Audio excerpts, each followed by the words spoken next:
بسم اللہ الرحمن الرحیم۔ یزید کی اولادیں آج کل کہاں ہیں اور وہ کس حال میں ہیں؟ حضرت امام حسین کو شہید کروانے والے حکمران یزید ابن معاویہ کی اولادیں آج کل کہاں پائی جاتی ہیں؟ اولادیں زندہ بھی ہیں یا نہیں؟ اور اگر پائی جاتی ہیں تو آخر دنیا کے کس علاقے میں پائی جاتی ہیں؟ سوال یہ بھی ہے کہ یزید کی اولادوں کا اس صوفیانی بادشاہ کے ساتھ بھی کیا تعلق ہوگا کہ جو ظالم بادشاہ بالکل آخری دور میں حضرت امام مہدی کے خلاف جنگ کرنے کے لیے نکلے گا۔ تو ان سارے ہی سوالوں کے جواب جانیں گے، مگر اس کے لیے ہم اتہاس میں پیچھے چلیں گے۔ اور کتنا پیچھے؟ لگ بھگ 150 سال کے پیچھے۔ یہ لگ بھگ 430 عیسوی کا دور ہے اور جگہ ہے آج کے دور کا سعودی عربیہ، بلکہ سعودی عربیہ میں بھی خاص طور سے حجازہ کا علاقہ، اور یہیں پر پیدائش ہوتی ہے ایک انسان کی جن کا نام رکھا جاتا ہے عبد مناف۔ یہ جو عبد مناف تھے یہی آگے جا کر اس علاقے میں پائے جانے والے سب سے مشہور اور سب سے اہم قبیلے مطلب کہ قریش کے سردار بنتے ہیں۔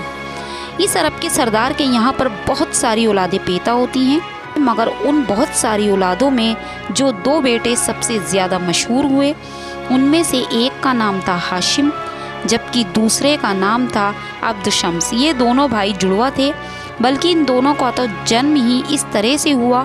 کہ یہ ماں کے پیٹ سے ایک دوسرے سے چپکے ہوئے نکلے۔ ان کے والد مطلب کہ عبد منف نے ان دونوں کو تلوار کے ذریعے سے الگ کیا تھا، مگر جیسا کہ روایتوں سے پتہ چلتا ہے کہ اس دور کے نجومیوں نے عبد منف کے اس قدم کو خطرناک بتایا اور خبردار کیا کہ جو تم نے ان دونوں کو الگ کرنے کے لیے تلوار کا استعمال کیا تو اس کی وجہ سے ان دونوں بھائیوں کے بیچ ایک خطرناک دشمنی پیدا ہو سکتی ہے۔ اور افسوس دوستو، ایسا ہی ہوا۔ ان دونوں کے بیچ ایک ایسی خطرناک دشمنی کا آغاز ہوا جس نے صرف ان دونوں یا ان کی اولادوں کو ہی نہیں بلکہ آدھی سے بھی زیادہ دنیا کو ہلا کر رکھ دیا، اور اس طرح سے ہلایا کہ اس کا یہ اثر تب تک باقی رہے گا جب تک ہماری یہ دنیا قائم رہے گی۔ ان دونوں بھائیوں میں عبد شمس کے مقابلے میں ہاشم کو لوگوں کے بیچ میں زیادہ شریف، پرہیزگار، نیک اور لوگوں کی دیکھ ریکھ کرنے والا انسان سمجھا جاتا تھا۔ یہی وجہ تھی کہ نیچرلی ہاشم کو اپنے قبیلے کی لیڈرشپ بھی مل گئی۔ دوسری طرف جو عبد شمس تھا وہ پیسوں کے معاملے میں یا پھر باقی جو پولیٹیکل معاملات تھے ان میں کافی پربھاوشالی تھا، لیکن شروع سے ہی عبد شمس جو ہاشم تھے ان کے بڑھتے ہوئے قد سے نہ صرف حسد کیا کرتا تھا بلکہ ہر معاملے میں ان سے آگے نکلنے کی کوششیں بھی کرتا تھا۔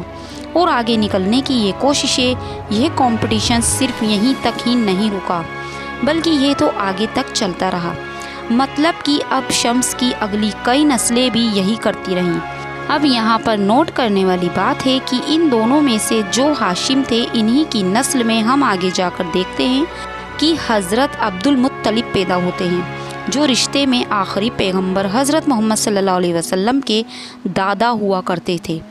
پھر ظاہر ہے ان کے گھر پر بھی ابو طالب یا پھر حضرت عبداللہ جیسے بیٹے پیدا ہوتے ہیں،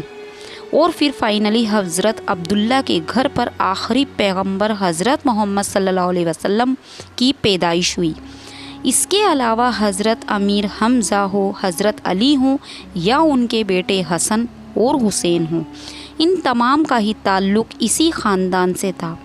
مطلب ہاشم کی اولاد سے تھا۔ اسی لیے ہی ان سبھی کو بنو ہاشم کہا جاتا تھا،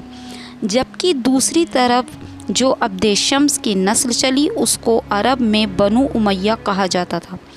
اور اس خاندان کے اندر بھی کئی مشہور صحابی یا مسلم اتہاس کے کئی مشہور لوگوں کی پیدائش ہوئی، جیسا کہ اسلام تیسرے خلیفہ حضرت عثمان غنی کی جن کے نکاح میں باری باری سے پیغمبر علیہ السلام کی 2 بیٹیاں آئیں۔ اس کے علاوہ ابو سفیان یا ان کے بھی بیٹے حضرت امیر معاویہ کی جنہوں نے ہی حضرت علی سے جنگ کی تھی۔ پھر ان کا بھی بیٹا یزید ابن معاویہ کی جس نے ہی پھر بنو ہاشم کے چراغ یعنی کہ نبی علیہ السلام کے نواسے حضرت امام حسین کو شہید کروایا تھا۔ RH نیٹورکس کے نالجیبل فرینڈز یزید کے جو فادر تھے مطلب کہ حضرت امیر معاویہ، ان کے بارے میں اتہاس کاروں نے لکھا کہ ان کی کئی بیویاں تھیں اور ان کئی بیویوں سے کئی اولادیں تھیں۔ ہسٹوریکل ایویڈنس سے پتہ چلتا ہے کہ لگ بھگ 5 کے قریب بیٹے 5 کے قریب بیٹیاں ہوا کرتی تھیں، اور حضرت معاویہ کی ان کئی بیویوں میں سے ایک بیوی کا نام میسوم بھی ہوا کرتا تھا، جو بنیادی طور پر کرسچن ہوا کرتی تھی۔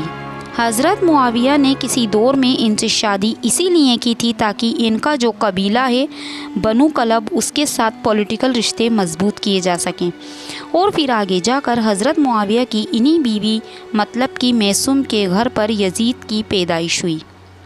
مگر حالات اس وقت اور بھی زیادہ خراب ہو گئے جب حضرت امیر معاویہ نے اپنے بعد گدی پر بیٹھنے کے لیے اپنے اسی بیٹے یزید کو نامزد کر دیا۔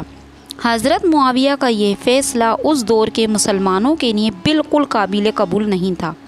اس کی مین وجہ یہ تھی کہ ایسا پہلی بار ہو رہا تھا کہ جب کسی حکمران نے اپنے بعد اپنے بیٹے کو ہی اس طرح سے نامزد کیا،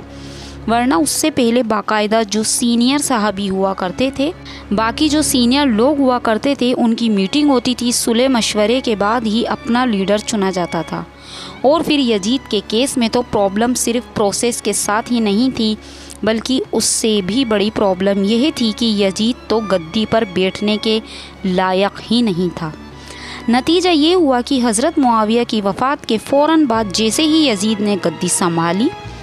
تو پھر کربلا کا وہ دردناک واقعہ پیش آیا جس کو آج بھی سن کر یا پڑھ کر ہماری روح کانپ جاتی ہے۔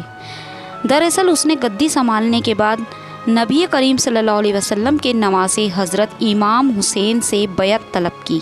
ظاہر ہے کہ یزید کو یہ بات اچھی سے پتہ تھی کہ جب تک حضرت امام حسین یا ان کے ساتھی یزید کے ہاتھ پر بیعت نہیں کر لیں گے، مطلب یزید کو ایک خلیفہ یا حکمران نہیں مان لیں گے، تب تک باقی عام لوگوں کی نظروں میں اس کی یہ گدی ہلتی ڈلتی ہی رہے گی۔ اسی لیے اس نے حضرت امام حسین کو اپنے فیور میں کرنے کے لیے ان کی بیعت لینے کے لیے بھرپور کوششیں کی، لیکن حضرت امام حسین نے ان کی بیعت کرنے سے انکار کر دیا۔ نتیجہ یہ ہوا کہ پھر کربلا کے میدان میں حضرت امام حسین اور ان کے خاندان کے 72 لوگوں کو بے دردی کے ساتھ شہید کر دیا گیا، جبکہ باقی بچی ہوئی عورتوں کو قید کر لیا گیا۔ کربلا کے بعد بھی یزید صرف یہیں پر نہیں رکا، بلکہ اس نے اپنے خلاف مسلمانوں کی طرف سے اٹھنے والی بغاوتوں کو کچلنے کے لیے مکہ مدینہ جیسے مقدس شہروں کا بھی گھیراؤ کیا، بلکہ ان کے اوپر حملے کروائے، جیسا کہ ہسٹوریکل ایویڈنس سے یہ کلیئرلی پتہ چلتا ہے۔ یزید کی فوج کی طرف سے مکہ شہر کے لیے گئے اس گھیراؤ یا حملے کی وجہ سے مکہ کے اندر موجود جو کعبہ ہے اس کو بھی اچھا خاصا نقصان پہنچا، اور مکہ کا یہ گھیراؤ، یہ محاصرہ 683 عیسوی مطلب کہ اس وقت تک جاری رہا جب تک خود یزید کی موت نہیں ہو گئی۔ اب بات کریں یزید کی اولادوں کی، تو اتہاس میں اس کے 3 بیٹوں جبکہ 1 بیٹی کا نام ملتا ہے۔ 3 بیٹوں میں سے سب سے بڑے بیٹے کا نام معاویہ سیکنڈ تھا، جبکہ باقی بچے ہوئے 2 بیٹوں کا نام خالد اور عبداللہ تھا، اور رہا سوال بیٹی کا تو اس کا نام عتیقہ۔ یزید کی موت کے بعد اس کی یہ حکومت بھی اس کے سب سے بڑے بیٹے معاویہ سیکنڈ کے حصے میں آئی، مگر معاویہ سیکنڈ نے بہت تھوڑے عرصے کے لیے ہی حکومت کی، اس کو زہر دے دیا گیا اور اس کی موت ہو گئی۔ مانا جاتا ہے کہ ایسا سب کچھ اسی لیے ہوا تھا کیونکہ جو معاویہ سیکنڈ تھا وہ دراصل اس بات کو اچھی طرح سے جانتا تھا کہ اس کے خاندان والوں نے کس طرح سے حکومت کی، اور خاص طور سے اس کا جو باپ تھا یعنی کہ یزید، اس نے حضرت امام حسین یا باقی اہل بیت سے جڑے ہوئے لوگوں کو قتل کیا، اور اسی چیز کی وجہ سے وہ اپنے باپ بلکہ اس حکومت، اس تخت سے نفرت کرتا تھا۔ یزید کے بیٹے معاویہ سیکنڈ کی جب موت ہوئی تو اس وقت اس کے جو بھائی تھے وہ کافی چھوٹے تھے، جبکہ اس کی خود کی بھی اولاد نہیں تھی۔ نتیجہ یہ ہوا کہ اس کی یہ حکومت آٹومیٹکلی ٹرانسفر ہو کر اس کے خاندان کی ہی ایک دوسری شاخہ میں چلی گئی، جس کو مروانی شاخ کہا جاتا ہے۔ مطلب آپ یہ سمجھیے کہ یزید کے جو کزنس تھے، مطلب کہ دور کے تایا چچا کے بیٹے، ان کے پاس چلی گئی،